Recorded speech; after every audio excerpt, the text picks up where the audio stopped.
Yo, what is going on, guys? Jack here, and today I've got for you guys a Football Manager 2015 tips and tricks video, and today I'm going to be talking about the new tactics screen, talking about the new features involved in it, showing you a few little tips and tricks for using it along the way, so hopefully you guys enjoy. So first and foremost, the tactics screen has changed a lot this year. The real only thing that stayed the same is the fact that you kind of have a list of your squad on the left-hand side of your screen. So that's the same. This is where things start to get different, because further on the left we have the roles and duties of all the players. It's quite a nice system, and from here you're able to click on, say, the goalkeeper, change his role, and you're given a list of all the roles, all the different duties involved, and it also indicates how good the player who's currently occupying that position is at playing that role. So for example, if we go to Coutinho here, who's currently a deep line playmaker, I can very quickly see how good he is at certain roles. And it's quite nice for if you're rapidly changing a formation and maybe you're swapping a player in who's slightly different to the player he's replacing, to find the optimal role to play that player in. So very quickly you can look through them, and here you also have the descriptions.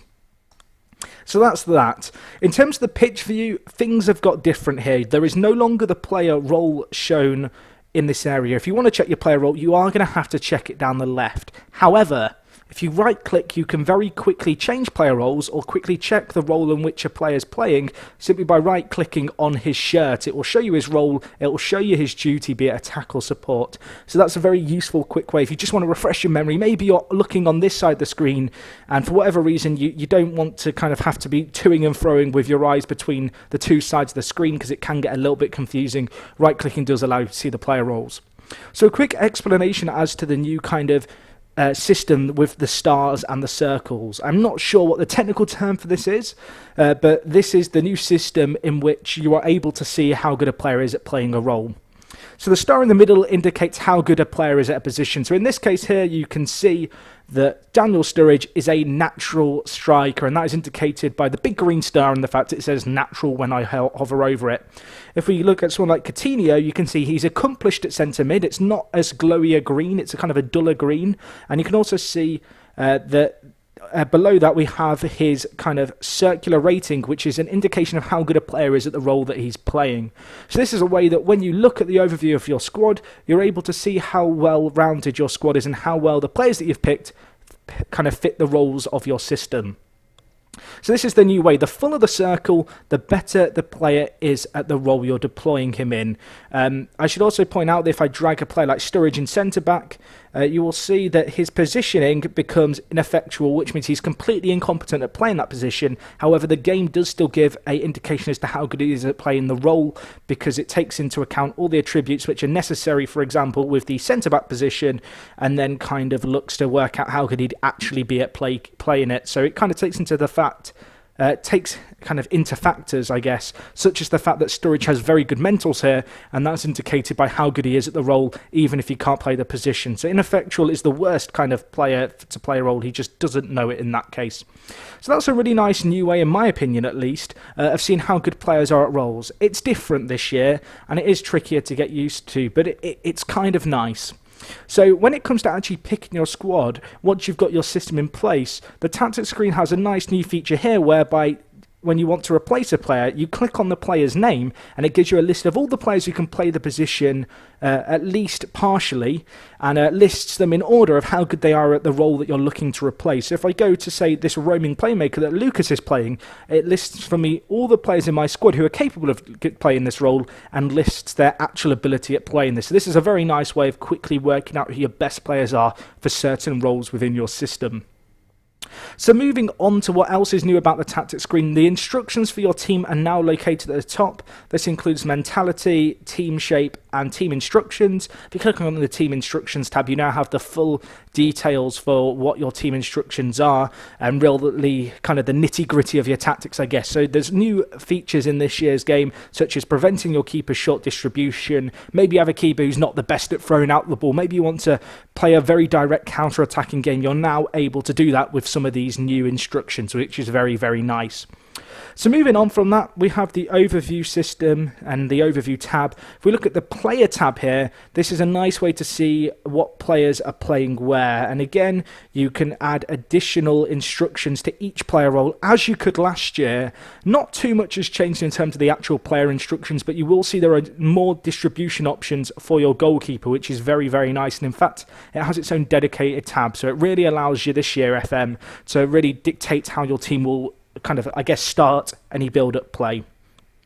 The other thing you can do is you can select specific examples. So, for example, if Joe Allen plays advance forward, I can give him, say, run wide with the ball, and then say I might bring on Ricky Lambert in a game. I can have it so that when he comes on, he automatically has different instructions, such as hold up the ball. Quite why you'd play Joe Allen up front, I have no idea, but if you want to do it, it's right up your street. The other thing that you'll see is that when you highlight a player, it shows his player role here, such as deep line playmaker. It tells you that this is Steven Gerrard playing here, and it also highlights the key attributes for the role, so you can really see the strengths of a player's game here. So, for example, one of Gerrard's main strengths is his passing and vision, and so for that reason, I might want to encourage him, if the role allows me, to make some more kind of risky passes. So if I was to go to, I don't think I have it here, but you can see here more risky passes is already active. But if I wanted to turn that on, I could, or I could turn on something like more direct passing. So that's quite nice there. That's the same as last year. In terms of the set piece tabs, not too much has changed here. I'm not going to go into too much detail, but again, you've got all your attributes here, and you've also got the set piece creator this year, which is quite nice. Maybe I'll do a separate video explaining that, because we're not going to go into too much detail in this video. I'm really just giving you guys an overview of what you can expect in this year's game. Captaincy is the exact same again. Opposition instructions is very nice. In fact, this is a new thing to my knowledge. Well, I certainly didn't use it last year, but having come across it, I'm going to be using it this year. But this allows you to set specific instructions at the start of every game, kind of no matter what the opposition. So one thing I really like to do is show strikers and wingers onto their weaker foot. It's kind of a default instruction that I'll tend to do whenever I play FM. So you can now do that and make it so that automatically at the start of every game, players are going to be shown onto their weaker foot in the positions you might want to have them shown onto their weaker foot in the instance of. You can also add the other kind of pre-match instructions, such as closing down. So maybe you want to pressure centre-backs with your formation. Maybe you've got a striker with a really good work rate. You can now have that set up for every game. The last tab here is the analysis one. This is a very in-depth tab, and it's quite useful. What you can see here is your tactical analysis. It will give you indications as to what your most successful formation is, what your goals or who your goals have come against, and it's quite nice, particularly when you get into a save and into a season. Maybe you're switching between 2 or 3 systems and you want to know which is the best for certain situations. This is a very nice way to break it down, and you're also able to see different tactics you've faced and how well you've kind of shaped up against them.